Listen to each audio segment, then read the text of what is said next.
A moderate magnitude 4.4 earthquake occurred in the East China Sea near Suwanose-jima Island, Japan, in the early morning of Thursday, July 3, 2025 at 6:51 a.m. local time, GMT+9.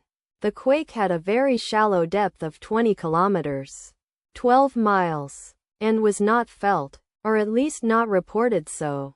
First to report, Raspberry shake after 7 minutes.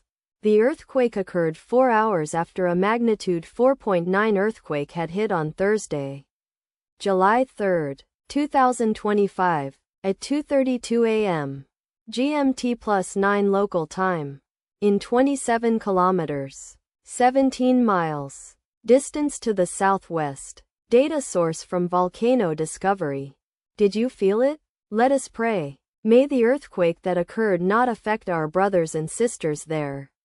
May the earthquake not happen again. And may God protect everyone. Amen.